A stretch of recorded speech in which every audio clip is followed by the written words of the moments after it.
Tá? Eu vou pregar em 1 Coríntios 10, se você quiser ir abrindo sua Bíblia lá em 1 Coríntios 10, mas lá em Efésios, capítulo 4, versículo 14 e 15, diz assim: para que não sejamos mais meninos inconstantes, levados em redor por todo vento de doutrina, pelo engano dos homens que com astúcia enganam fraudulosamente, antes, seguindo a verdade em amor, cresçamos em tudo naquele que é a cabeça, Cristo.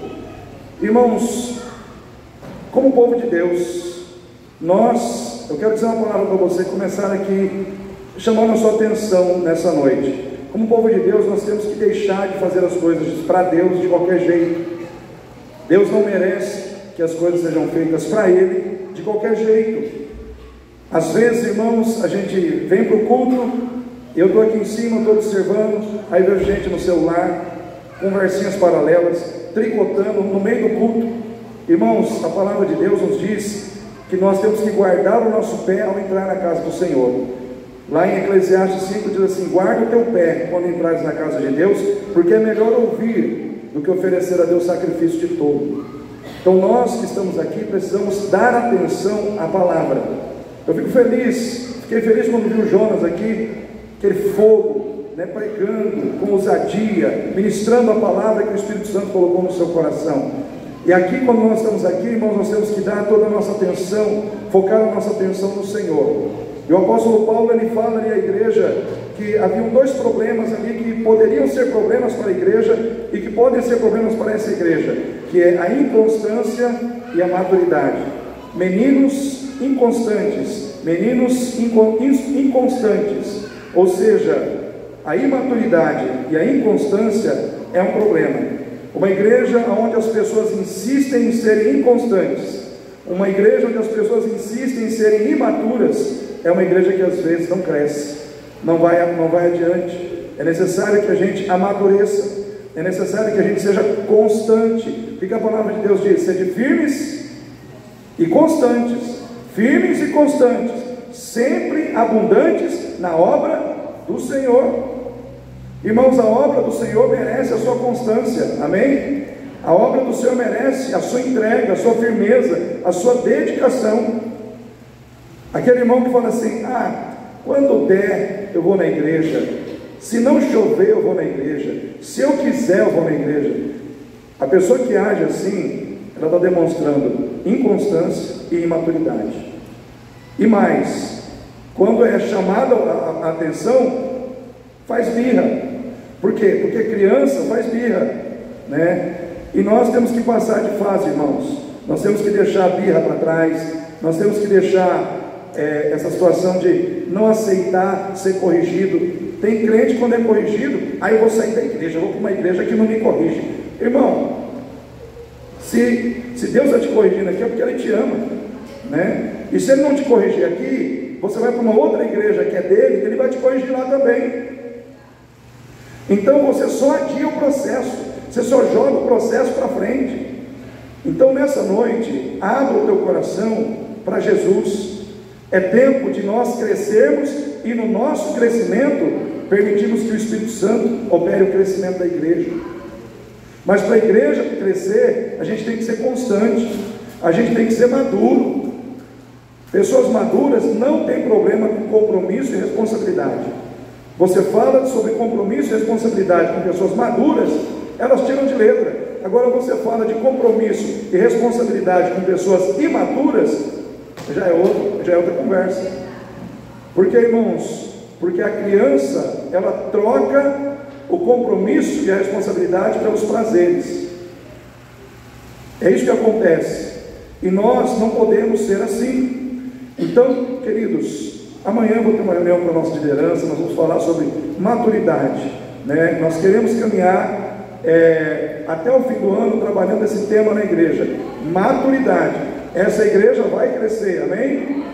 Em nome de Jesus, em nome de Jesus. Irmãos, nós precisamos entender o que Deus está falando conosco através do que está acontecendo naquela universidade de Asbury lá nos Estados Unidos. Irmãos, o que está acontecendo ali é um avivamento que não é de pessoas irem fazer ação social, distribuir cestas básicas. Ah, pastor, mas distribuir cestas básicas, fazer ação social não é importante? É muito importante. Também não é um avivamento onde muitas pessoas estão na rua evangelizando, mas pastor, evangelizar não é importante? É muito importante. É um avivamento que vem pela busca por Deus, pela presença de Deus. Nós precisamos buscar a Deus. Hoje é tempo de buscar a Deus, é tempo de resgatar dentro de nós o amor pelo Senhor, é tempo de estar na presença de Deus sem se preocupar com o tempo de sair da presença de Deus. É isso que Deus está falando para a gente, irmãos. Deus está dizendo: é tempo de me buscar. Quem me buscará, me encontrará. Buscar-me-eis e me achareis, quando me buscareis de todo o vosso coração. O problema não é que Deus não está sendo encontrado, o problema é que nós não estamos buscando como deveríamos buscar o Senhor. Um avivamento, irmãos, vem pela busca incessante e insaciável por Deus. Por Deus, nós precisamos buscar a Deus, precisamos ter sede de Deus, irmãos, porque Ele quer nos encher. A pergunta é: você quer se encher de Deus? Quem quer se encher de Deus aí? Irmãos, eu pesquisei na internet para saber milagres que aconteceram lá em Asbury. É que alguns foram catalogados, outros não. Teve lá um senhor chamado David Bennett. Ele pegou sua esposa, ele é de um outro estado dos Estados Unidos, viajou não sei quantos quilômetros para chegar lá. Ele queria ver, sentir aquele avivamento, ele queria participar daquilo que estava acontecendo ali. E ele ficou 3, ele falou: esposa, vamos ficar 1 hora e pouquinho, só tá bom. E eles entraram lá, e ele disse assim: não havia gritaria, não havia pessoas famosas lá em cima, gritando, nem isso, nem aquilo, tranquilo, suave, um culto adorável, agradável ao Senhor. Quando nós vimos, 3 horas e pouco se passaram. Eles ficaram 3 horas sem perceber que o tempo passou. E aí ele saiu, voltou para o seu estado, com a sua esposa, e ele tinha uma doença crônica, que ele tomava remédios controlados. E quando ele chegou no médico para pegar os remédios controlados, o médico pediu um exame antes. Ele fez o exame e ele falou assim: eu não sei o que aconteceu, mas a sua doença não está mais em você. Irmãos, não foi ninguém lá ministrar a cura e dizer: receba a cura. Ele estava lá adorando, e o Espírito Santo foi lá e curou aquele homem. Eu vi uma outra senhora, uma cadeira de roda. Ela estava lá, eu vi um vídeo, né? Não está catalogado isso, não aparece o nome da pessoa, mas está lá. Aquela pessoa estava lá adorando ao Senhor. De repente ela começou a mexer as pernas e levantou, e as pessoas começaram a andar com ela. Por quê? Porque o povo está adorando a Deus, buscando o Senhor. Irmãos, Deus é tudo que nós precisamos. Ele quer que nós o busquemos. É tempo de buscar a Deus. E isso que começou lá, já começou a acontecer em outros lugares. Está se movimentando na terra. Não ficou parado só lá. Está começando a acontecer, a pipocar em outros lugares, em outros países. Porque é uma ação do Espírito Santo. Quais são as marcas de um genuíno avivamento? Primeiro, irmãos, arrependimento e confissão de pecado. Aonde tem avivamento, o povo se prostra, o povo se humilha, o povo pede perdão a Deus pelos seus pecados. E isso está acontecendo lá. Segundo, amor pela palavra e amor pela oração, que é o que está acontecendo lá. E adoração sincera e verdadeira ao Senhor, sem sensacionalismo, simplesmente fazer o simples bem feito. Eu sempre falo para a igreja, às vezes as pessoas falam: pastor, qual é a estratégia do Senhor para essa igreja? Fazer o simples bem feito. O que nós temos que fazer? Adorar com sinceridade, orar em espírito e em verdade, levar a palavra de Deus a sério. O que vai acontecer é consequência disso. A vida que precisa estar em mim e em você, ela vai fluir. Quando chegar alguém diante de você para ser evangelizado, você vai evangelizar. Quando chegar alguém diante de você para você estender a mão e levantar aquela pessoa, você vai levantar. Por quê? Porque você está cheio de Deus. Agora a gente se enche de doutrina, se enche de estratégia, se enche, irmãos, de métodos, de metodologia, e aí chega lá fora e não faz nada. Por quê? Porque o que está faltando na gente é a presença de Deus. Amém, igreja? Igreja, abra sua Bíblia em 1 Coríntios 10. 1 Coríntios 10. Eu quero dizer para você que Deus tem 3 exortações para mim e para você nessa noite. 3 exortações em 1 aos Coríntios, capítulo 10. E quando a gente fala de exortação, a gente pensa em... O que você pensa quando alguém fala de exortação? Deus vai exortar. O que você pensa? Que Deus vai dar uma dura? Que Deus vai dar um puxão de orelha? Né? A palavra exortar significa encorajar, trazendo para o seu lado. É isso que significa a palavra exortar na Bíblia.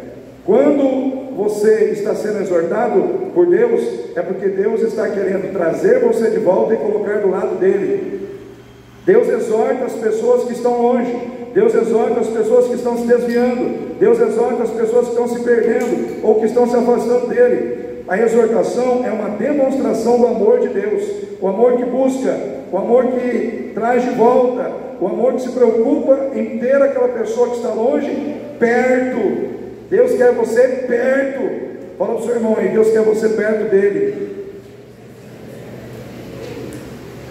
Quero dizer uma coisa para você aqui nessa noite.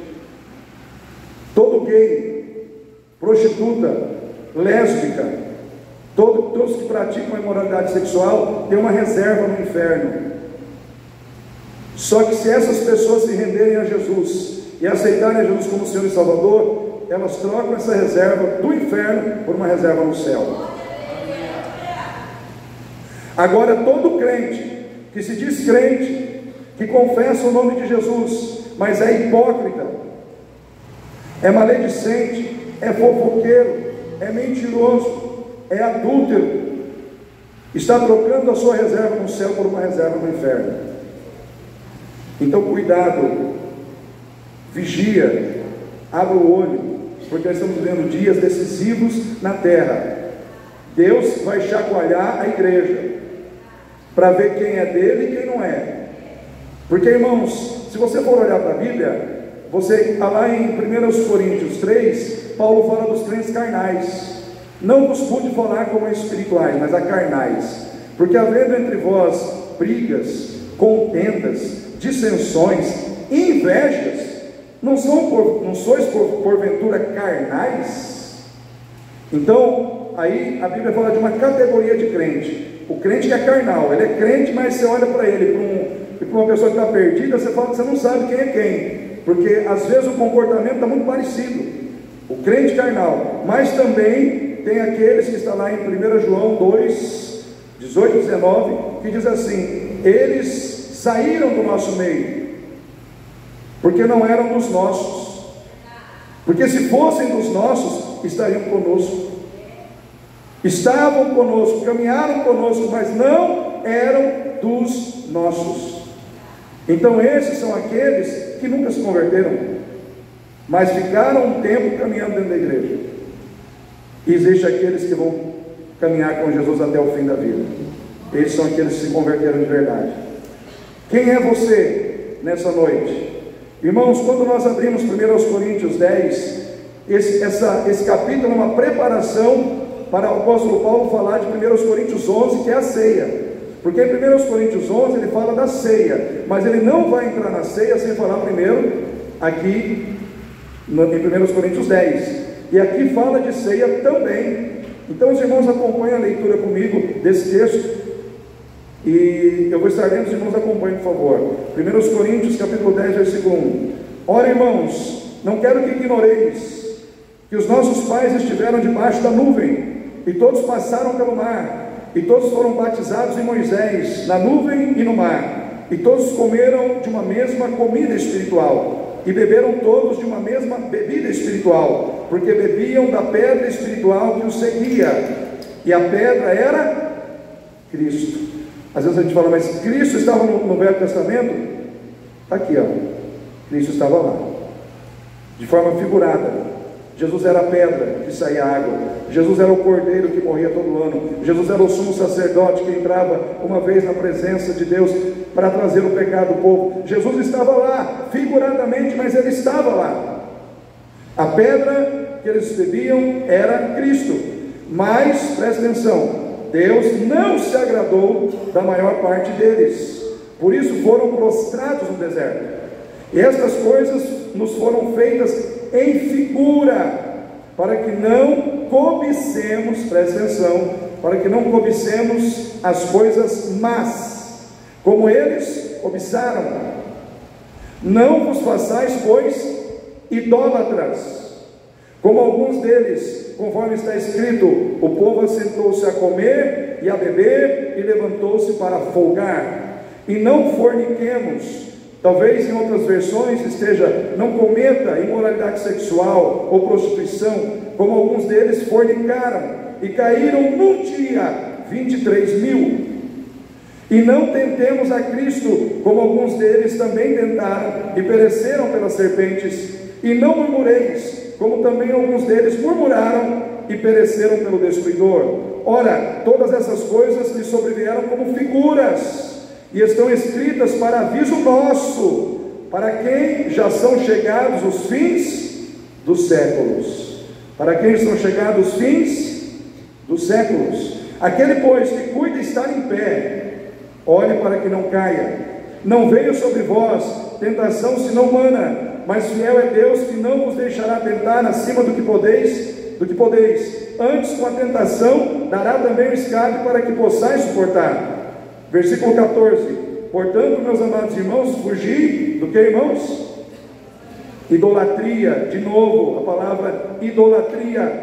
Falo como a entendidos. Julgai vós mesmos o que digo. Porventura o cálice da bênção que abençoamos não é a comunhão do sangue de Cristo? E o pão que partimos não é porventura a comunhão do corpo de Cristo?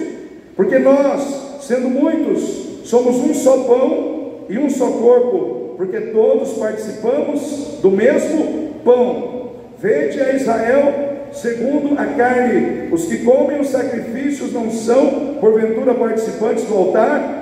Mas que digo? Que o ídolo é alguma coisa? Ou que o sacrificado ao ídolo é alguma coisa? Antes digo que as coisas que os gentios sacrificam, as sacrificam aos demônios e não a Deus. E não quero que sejais participantes com os demônios. Não podeis beber o cálice do Senhor e o cálice dos demônios. Não podeis ser participantes da mesa do Senhor e da mesa dos demônios. Ou irritaremos o Senhor, ou somos nós mais fortes do que Ele? Todas as coisas me são lícitas, mas nem todas as coisas convêm. Todas as coisas me são lícitas, mas nem todas as coisas edificam. Amém, igreja? 3 exortações de Deus para você e para mim nessa noite. Quando eu olho aqui, irmãos, eu lembro do retiro, quando eu vejo aqui o versículo 11 que diz: todas essas coisas lhe sobrevieram como figuras, e estão escritas para aviso nosso, para quem já é chegado, já são chegados os fins dos séculos, ou os fins dos tempos. Nós não tínhamos um desafio, a igreja não tem um desafio nos fins dos tempos, ou nos tempos do fim.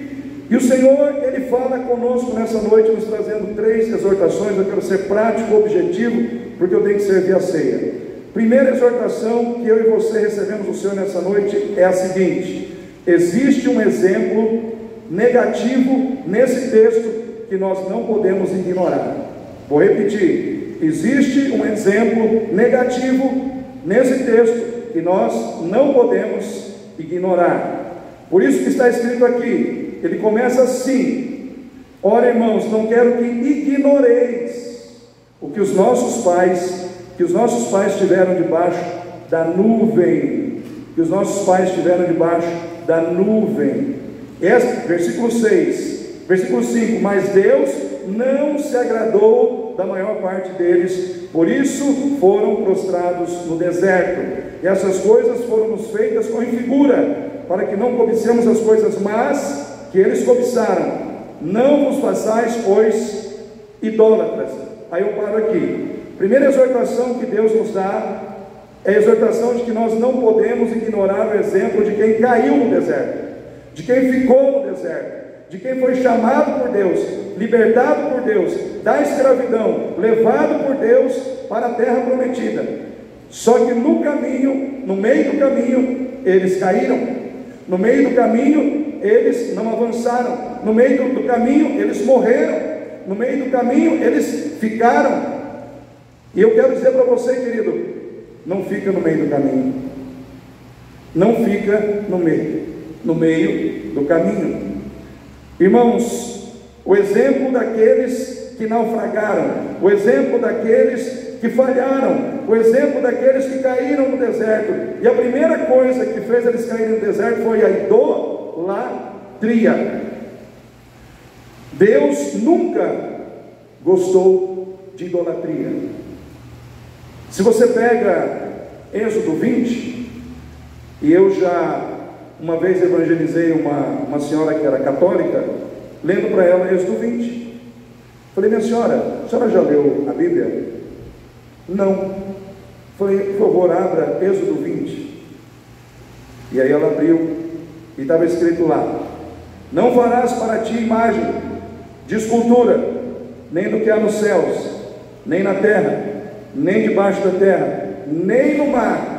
Não te encurvarás a elas, não se prostrarás a elas, e não prestarás a elas culto, porque eu sou Deus zeloso, que visito a iniquidade dos pais dos filhos, até a terceira e quarta geração daqueles que me aborrecem. E aí eu perguntei para ela assim, falei: a senhora pode me responder uma coisa? O que é mais grave para Deus, o adultério de um casal, ou a adoração de uma imagem? Ela ficou pensando. Ela falou: não sei. Eu falei: a senhora vai se espantar, mas Deus fica mais chateado com a adoração de uma imagem do que com o adultério de um casal. Por quê? Eu expliquei para ela: porque o adultério de um casal, quem adulterou está pecando diretamente contra o seu cônjuge, que é a pessoa a quem ela jurou fidelidade. Por tabela está pecando contra Deus.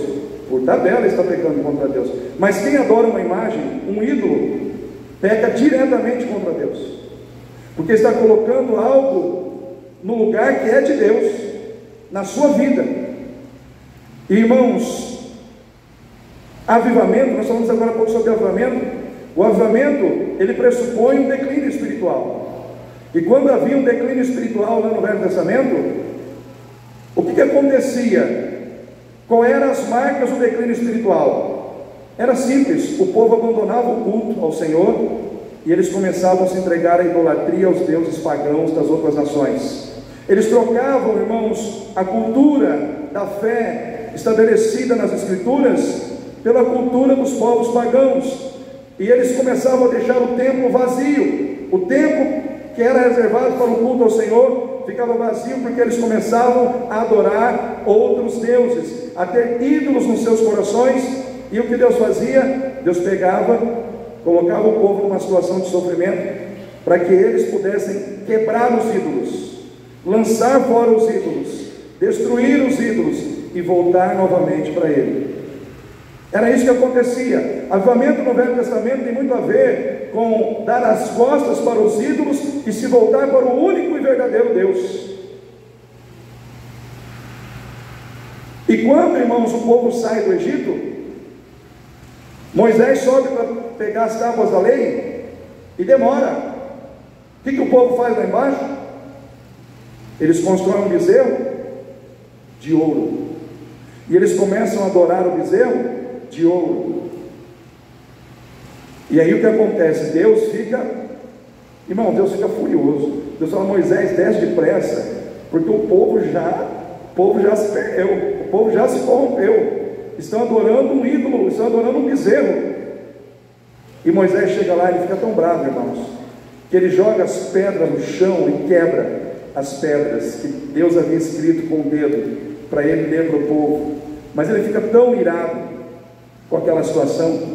Só que o que me chama a atenção aqui, irmãos, é o seguinte: o que me chama a atenção aqui é uma coisa que a gente às vezes não percebe.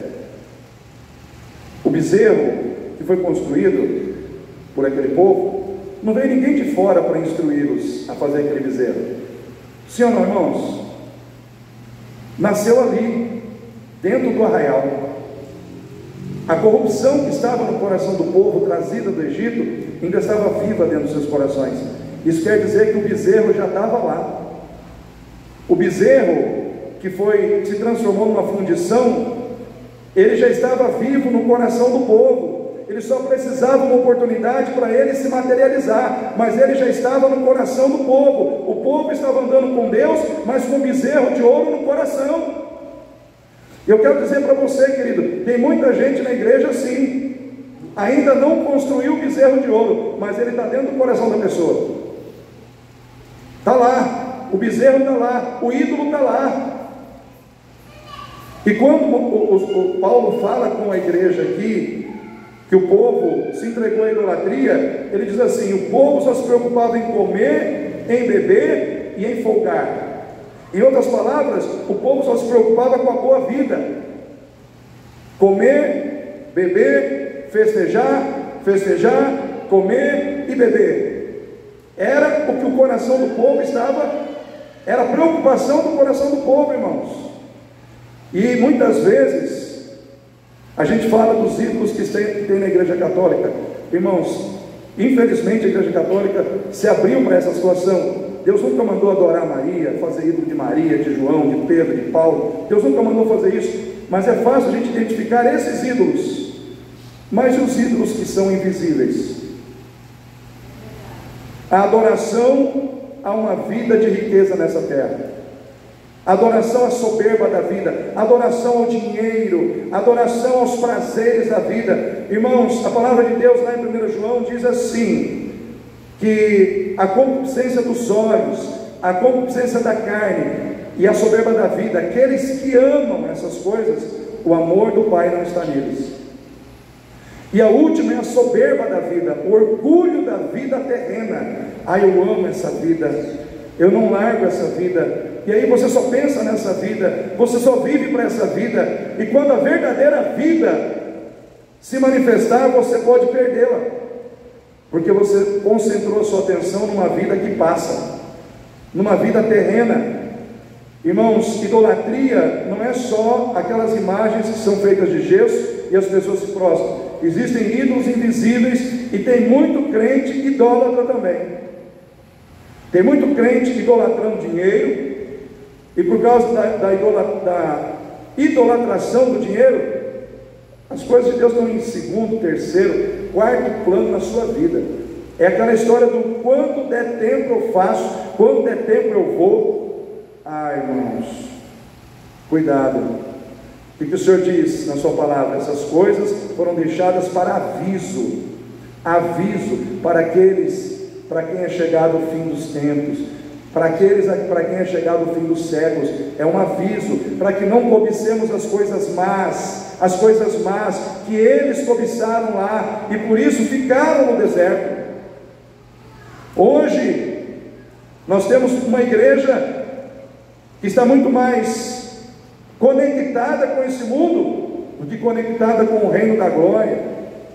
Os crentes, na sua grande maioria, estão pensando como as pessoas do mundo pensam, e não estão pensando como aquele que carrega o reino de Deus no coração deve pensar. Vocês já estavam falando com alguém sobre a atitude do apóstolo Paulo, acho que era com o irmão Kleber. Irmãos, o apóstolo Paulo estava preso, acorrentado lá em Atos 16, e louvando a Deus à meia-noite, junto com Silas, cantando hinos. Aí desce a glória de Deus, Deus quebra as correntes, abre as portas das prisões, solta todos os presos. Se fosse um crente de hoje, mesmo vendo o soldado romano querendo tirar a sua vida, ia, não, Deus me livrou, ele que se vire. Mas o apóstolo Paulo, ele recebeu um livramento, e naquele livramento ele fez todo mundo parar, para que aquele soldado que era inimigo não tirasse a sua vida. Você sabe o que é isso, irmão? Isso é a atitude de alguém que carrega o reino de Deus no seu íntimo, na sua alma, no seu espírito. É alguém que vai além daquilo que é natural. Eu quero dizer para você, ir além daquilo que é natural não é só para o apóstolo Paulo, é para você também, é para mim, é para cada um de nós. Mas nós temos que querer, a idolatria ela não pode fazer parte da sua vida. Se você quer avançar, se você quer ir até o fim do caminho, você não pode ser um idólatra. Você também não pode ser uma pessoa que se prostitui sexualmente. Versículo 8: não forniquemos, como alguns deles fornicaram e caíram 23.000. Irmãos, o que é fornicação? Sexo livre, sem compromisso. É o famoso ficar sexualmente falando. Fica com hoje, fica com outro amanhã, e assim vai ficando. E quando Jesus voltar, vai ficar também. E hoje está na modinha. Ninguém tem mais compromisso do que é sério. As pessoas querem viver o prazer. Eu lembro uma vez uma jovem, e muito tempo atrás, nós conversando, eu falei: olha, infelizmente, você tem que avaliar, pela postura que ela estava tendo na época, se você se converteu de verdade. Porque eu via que no coração dela não havia um compromisso com Deus, com a igreja, com a palavra. E ela falou: olha, pastor, eu acho que eu não me converti mesmo, mas já tinha sido batizado e tudo mais. E eu falei: e o que você quer fazer da sua vida? Você quer ficar na igreja ou você quer ir para o mundo? Ela falou: eu quero ir para o mundo. Falei: então você tomou essa decisão, mas pelo menos você foi sincero. Só que deixa eu te dar um alerta: você é jovem, a sua juventude vai passar, e enquanto você está jovem, na flor da idade, você é atraente, muitas pessoas vão se aproximar de você por causa da sua vitalidade, da sua juventude.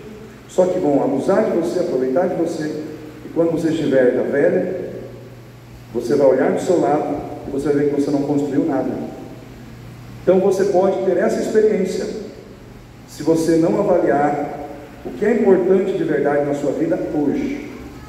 Só que essa pessoa, ela realmente decidiu ir para o mundo, e foi para o mundo. Irmãos, o que você quer fazer da sua vida? Eu não estou aqui para dizer o que você tem que fazer, eu estou aqui para dizer que se você escolher A, você vai colher essa situação. Se você escolher B, você vai colher essa situação. Agora a escolha é sua, a consequência também é sua, o que você vai colher também é seu. Você tem que ter consciência disso. Você tem que ter consciência. Jesus morreu por você, derramou seu sangue na cruz para salvar você do inferno, do pecado. Agora você tem que ter consciência se você está disposto ou disposta a renunciar à sua vida por amor a Ele, porque Ele renunciou ao céu por você, e você está disposta ou disposto a renunciar à terra por amor a Jesus? Isso é uma resposta que você tem que carregar no seu íntimo. Cuidado com a imoralidade sexual. Isso está derrubando muitos crentes. Nós estamos vivendo um tempo em que cair no pecado sexualmente virou moda. Divorciar, casar de novo, tal. Em muitas igrejas, infelizmente, pastores estão fazendo isso, né? A coisa está se perdendo, irmãos, o senso de seriedade. Vocês já ouviram um vídeo da Fernanda Brum, em que ela diz o seguinte: hoje o povo de Deus não se escandaliza com mais nada, não se escandaliza em ver bunda de fora, não se escandaliza em ver dois homens se beijando, duas mulheres se beijando, não se escandaliza com morte de bebê, não se escandaliza em ver violência das mais terríveis possíveis, não se escandaliza. Mas dentro da igreja, quando alguém fala receba, e a pessoa cai no espírito ou fala em línguas, aí se escandaliza. Aí se escandaliza. Ninguém se escandaliza com carnaval, as escolas de samba colocando lá um diabo chifrudo enorme lá e passeando na passarela. Mas se alguns jovens param para orar e manter um culto que não acaba durante 1 ou 2 semanas, aí já vem os críticos de plantão. Será que? Não sei não, hein? Aí já começa a vir os julgamentos. Por quê? Porque nós estamos nos escandalizando com as coisas erradas. O que tem que escandalizar você é o adultério. Amém, irmão? Tem que escandalizar você é a prostituição, é a lascívia, é a mentira, é a maledicência. Isso tem que escandalizar o teu coração. E nós, muitas vezes, como povo de Deus, estamos aí, teólogos críticos de plantão, para avaliar o que é e o que não é de Deus. Cuidado com essa postura. Se você quer chegar ao fim da caminhada e não ficar no meio do caminho, não murmure. Não murmureis, como também alguns deles murmuraram e pereceram pelo destruidor. Murmuração é o louvor ao diabo. Quando você murmura, o diabo está sendo louvado, o diabo está sendo exaltado na sua vida. Quando você murmura, você está plantando na sua vida uma derrota. Agora, quando você louva a Deus na dor, você está preparando uma grande vitória de Deus que vai vir sobre a sua vida. Não murmure. Segunda exortação de Deus para nós nesse texto: existe uma comunhão com Cristo que deve ser preservada. Essa é a segunda exortação. Existe uma comunhão com Cristo, representado pelo cálice, representado pelo pão, representado pelo Espírito Santo, representado pela salvação, e essa comunhão ela tem que ser preservada a cada dia. Amém, irmãos? E é isso que o apóstolo Paulo diz aqui. Olha só, veja bem, versículo 20. Não, vamos ler aqui antes. Versículo 17: porque nós, sendo muitos, somos um só pão e um só corpo, porque todos participamos do mesmo pão. Vede Israel segundo a carne: os que comem os sacrifícios não são porventura participantes do altar? Mas que digo? Que o ídolo é alguma coisa? Ou que é sacrificado ao ídolo é alguma coisa? Antes digo que as coisas que os gentios sacrificam, as sacrificam aos demônios e não a Deus. E não quero que sejais participantes com os demônios. Olha só o 21: não podeis beber o cálice do Senhor e o cálice dos demônios. Não podeis ser participantes da mesa do Senhor e da mesa dos demônios. Irmãos, isso aqui foi pregado em Corinto. Qual é o contexto cultural e religioso de Corinto? Os irmãos sabem, irmãos, Corinto era a cidade mais devassa, mais promíscua do Império Greco-Romano. Irmãos, a cultura da homossexualidade no mundo antigo, nessa cidade, estava em primeiro lugar. Havia uma acrópole no topo de uma montanha de 560 metros, que era o templo da deusa Afrodite, a deusa do amor e do sexo. Nesse templo haviam 1000 prostitutas cultuais. Essas prostitutas, na época da bacanália, da saturnália, que eram festas que se faziam nesse período, elas conduziam toda a procissão que era feita em homenagem à deusa Afrodite para os gregos e Vênus para os romanos, porque para os romanos era Vênus, para os gregos era Afrodite. E eles colocavam flores, porque ela era considerada a deusa da beleza, a mais bela das deusas. Então, com muitas flores, frutos, hortaliças e imagens, era feita uma grande procissão que terminava lá no templo. E ali eram 3 dias de orgia, sexo à la vontade, sexo de todas as maneiras, homossexual, heterossexual e de todo jeito que você puder imaginar. Então a festividade, não havia, irmãos, como deslinkar festividade e culto. A festividade era um culto, e o culto era uma festividade, uma coisa estava intrinsecamente ligada com a outra. E aqueles que estudam a origem do carnaval, diz que o carnaval que nós hoje temos no Brasil, surgiu de certa forma dentro dessas festas que aconteciam nessa época, nessas cidades. Éfeso era, irmãos, a capital onde havia a deusa Diana dos Efésios. O templo era maior ainda, Então haviam essas festas em todos esses lugares. Eram de 3 dias, às vezes de 4 dias, às vezes de uma semana. E o que acontecia? Orgia, sexo e muito vinho, porque o deus do vinho, Deus Baco, também era celebrado. Por isso que o nome da festa era Bacanales, que vem de Baco, o deus do vinho. Então, muita bebida, muito sexo, muita orgia e por aí vai.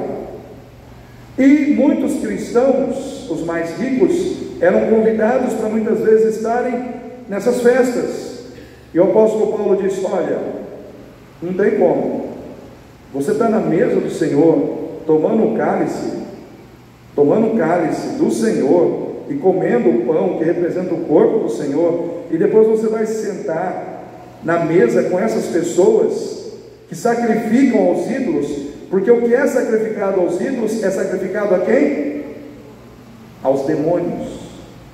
Por trás do ídolo existe uma entidade demoníaca. Por que nós, crentes evangélicos, não temos nem a imagem de Jesus para nós adorar? Oi? Pecado? Porque o Senhor disse: nenhuma imagem, nem do céu, nem da terra, nem debaixo da terra. Mas é Jesus, pastor. Ah, é? Você sabia que na Umbanda, Oxalá é representado pela imagem de Jesus? Quantos sabiam disso? A irmã sabia? Está lá a imagem de Jesus.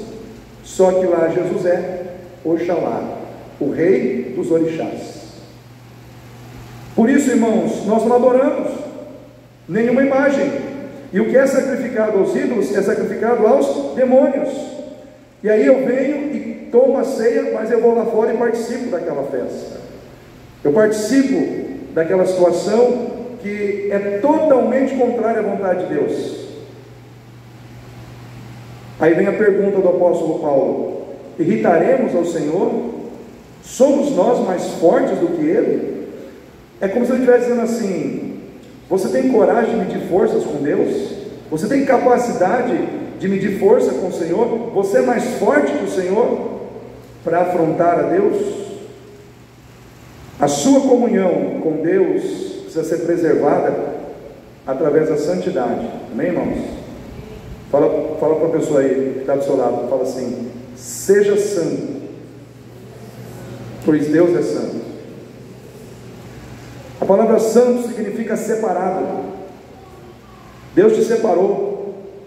Deus não quer você na igreja e você lá no carnaval, irmão. Deus não quer você aqui na igreja pulando e dançando e louvando e depois lá fora pulando. Porque o culto que se fazia naquela época, hoje, se você olhar para o carnaval brasileiro, é a mesma coisa. Quais são as imagens que são exaltadas dentro de uma Sapucaí da vida? A maioria, grande maioria, está lá os orixás, os caboclos, os guias, o próprio diabo e Jesus sendo zombado. E eu temo, quando eu li lá em Gálatas 6, não sei se 8 ou 7, diz assim: de Deus não se zomba, porque Deus não se deixa escarnecer. De Deus não se zomba, irmãos. Eu vejo que chega uma hora em que Deus ele dá um basta. E está chegando, irmãos, está chegando. Deus está bradando de várias maneiras. É avivamento acontecendo em vários lugares. São sinais na terra através de, infelizmente, tragédias. Mas, irmãos, nunca aconteceu tanta tragédia. Os irmãos conseguem ter essa visão? Quantas pessoas morreram na Turquia? Tem ideia? Irmãos, é muita coisa acontecendo, é muita coisa que está se manifestando, e eu acredito que Deus está dando um recado. Deus está dizendo: olha, eu sou Deus, me respeitem, eu sou Deus, me adorem, eu sou Deus, se curvem diante de mim, eu continuo sendo Deus. Deus é Deus, irmãos, e Ele tem que ser temido, Ele tem que ser respeitado, Ele tem que ser adorado. Por fim, a última exortação: existe uma liberdade que deve ser exercida com maturidade. Eu não poderia deixar de falar de maturidade nesse último tópico. O apóstolo Paulo, depois de falar de tudo isso, ele diz assim: todas as coisas me são lícitas, mas nem todas me convêm. Todas as coisas me são lícitas, mas nem todas edificam. E mais adiante, no versículo 31, ele diz assim: portanto, quer comais ou quer bebais, ou fazer qualquer outra coisa, fazei tudo para a glória de Deus. Portai-vos de modo que não deis escândalo, nem aos judeus, nem aos gregos, e nem à igreja de Deus. A liberdade é o direito universal que todo ser humano possui, de exercer livremente a sua vontade. A liberdade é o direito de você exercer livremente a sua vontade. Então, quando você é salvo, você é chamado à liberdade. Porém, a liberdade em Cristo, ela deve considerar 4 coisas: o que gera escândalo, o que convém, o que não convém, o que edifica e o que não edifica, e o que promove glória para Deus. Essas 3 coisas primeiras que eu falei estão relacionadas ao homem no âmbito humano, a sua vida no seu aspecto humano e como a sua vida impacta nos seus relacionamentos humanos. Então, quando eu cometo alguma coisa quando eu faço alguma coisa que convém ou que não convém, isso impacta no aspecto humano da minha vida, mas também impacta na vida de todos os outros seres humanos que estão à minha volta. Quando eu faço algo que convém ou algo que não convém, aquilo gera uma imagem sobre a minha vida diante das pessoas que me cercam, boa ou ruim, positiva ou negativa. Essa imagem, em função daquilo que eu pratiquei, que convém ou que não convém, vai interferir positiva ou negativamente na fé das pessoas que me cercam, porque elas vão me julgar, e elas vão julgar a minha fé, porque eu estou fazendo algo que convém ou algo que não convém. Isso funciona também com aquilo que edifica e com aquilo que não edifica, e também com aquilo que gera escândalo ou com aquilo que não gera escândalo. Porque se você e eu fizermos qualquer coisa que gere escândalo, com certeza isso vai gerar uma imagem sobre a minha vida e sobre a sua. Sim ou não, irmãos? E as pessoas vão te julgar pelo escândalo que você fez. E isso vai interferir positivo ou negativamente na sua vida e na vida das pessoas que te cercam. Então, quando eu saio da questão de que isso aqui não é pecado, mas convém, não é pecado, mas convém, não é pecado, mas edifica, não é pecado, mas não vai gerar escândalo, eu tenho que pensar sobre isso. E a última situação é: quer comais, quer bebais, fazer tudo para a glória de Deus. A minha liberdade, ela deve pensar no que promove glória a Deus na terra. Aonde está a maturidade aí, pastor? A maturidade está na capacidade de você exercer a sua liberdade, restringindo você de fazer aquilo que não convém, aquilo que não edifica, aquilo que produz escândalo, aquilo que não gera glória para Deus, por amor a Deus e por amor às pessoas. Porque o crente verdadeiro não é aquele que é um obedecedor de regras, é aquele que por amor renuncia a si mesmo para agradar a Deus e servir aos outros. Esse é o verdadeiro cristão. O verdadeiro cristão não é aquele que pratica mais regras, obedece mais regras que o outro. É aquele que abre mão do seu direito por amor a Deus e por amor às pessoas, porque ele sabe que o seu testemunho tem valor na terra. Ele sabe que o que ele faz pode interferir positiva ou negativamente na vida dos outros. Ele sabe que o que ele faz pode agradar ou não a Deus. E não existe liberdade absoluta. Porque, irmãos, presta atenção, porque a nossa vida, ela sempre vai transitar sobre 3 palavras: posso, devo ou quero. Posso, devo ou quero. Quantos já viram aquela situação assim? Posso, mas não devo. Eu posso, irmãos, ir ali fora e furar o pneu do carro do lado. Só um exemplo do lado. Não vai acontecer não. Eu posso, mas eu não devo. Por que eu posso? Porque eu tenho poder para fazer isso. Eu posso pegar uma faca ali e ir lá e furar. Mas por que eu não devo? Por causa da minha consciência moral, ética e espiritual. Porque é errado. Porque ele é meu irmão. Porque ele não me fez nada de errado. Porque se eu fizer isso, eu não estou dando bom testemunho. Porque se eu fizer isso, eu estou dando um péssimo exemplo. Então, posso, mas não devo, está ligado com a sua consciência moral. Devo, mas não quero. Nós devemos estar na igreja quando tem culto, mas muita gente não está porque não quer. Devo, mas não quero. Nós temos que perdoar quem nos fere, irmãos. Devemos, mas muitas vezes não perdoamos porque nós não queremos.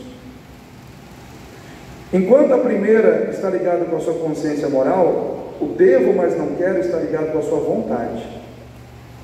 Às vezes, a nossa vontade não está no lugar certo. A nossa vontade não está onde ela deveria estar. E o último é: quero, mas não posso. Quem gostaria de andar numa Ferrari? Vai, levanta a mão aí comigo aí. Mas eu não posso. Eu não tenho poder para andar numa Ferrari. Não tenho condição. Mesma coisa que o Caio. Caio tem 12 anos, cadê o Caio? Aí o Caio fala assim: eu quero dirigir o carro do pastor. Pode até querer, mas ele pode? Não tem carteira, né, irmãos? Não tem idade, né, irmãos? Então ele não pode. Então tem muita coisa que você quer e que você não vai poder. Por isso a liberdade, ela não é absoluta. Por quê? Porque às vezes a nossa consciência não vai deixar, porque às vezes a nossa vontade não vai deixar, porque às vezes a nossa condição não vai deixar. Só que em Cristo, você tem que entender que por amor, você precisa abrir mão de tudo aquilo que você poderia fazer, e que não é pecado, mas que não convém para você, não edifica a sua vida, gera escândalo, não traz glória para Deus, porque você ama a Deus e ama as pessoas. Por isso o crente não deve estar envolvido com carnaval, com nada dessas coisas, porque não convém. Isso encaixa com a bebida. Se eu falar para os irmãos que a Bíblia proíbe beber, eu estou mentindo. Não tem um versículo na Bíblia que diz que é proibido beber. Não tem nenhum versículo na Bíblia que diz que é proibido fumar. Não tem nenhum versículo na Bíblia que diz que é proibido você injetar uma droga no braço. Não tem. Mas isso te destrói. Isso não convém. Isso é do maligno. E você tem que abrir mão dessas coisas, por amor a Deus e por amor às pessoas. Amém, irmãos? Quem recebe essa palavra no seu coração? Fique em pé.